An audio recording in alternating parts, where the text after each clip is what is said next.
Hi everybody, this is Dr. Lewis at Coastal Wellness in Lisbon, and we're going to talk about one way you can prepare yourself if you are struggling with an active hernia, and the symptoms of that might be really a lot of pain in the lower back. You might have some peripheral symptoms to the legs, one or both.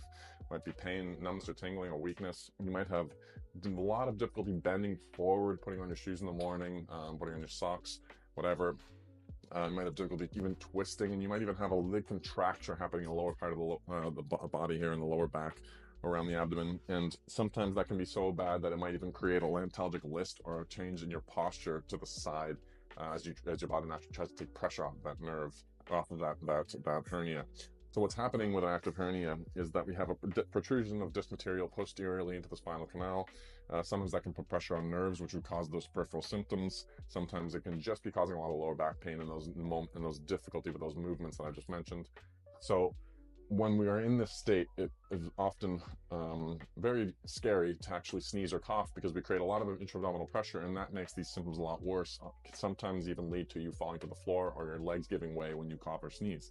So one thing that we can do in order to avoid that is, well, first off, make sure you have an evaluation to find out what's going on with your spine, whether with chiropractor, your GP, an osteopath, somebody.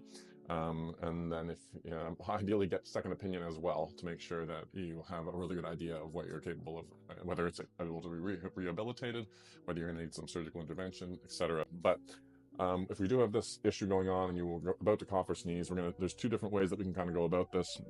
One is we're going to find a surface to try to absorb some of this force. We're going to basically an elevated surface, maybe around waist height.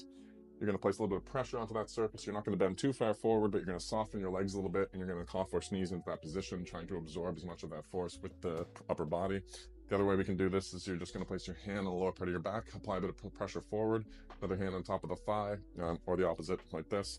You're applying a bit of pressure forward here, or supporting, bracing your lower back, applying a little pressure here, and you're just trying to cough and sneeze as you absorb that force in more upright posture, okay?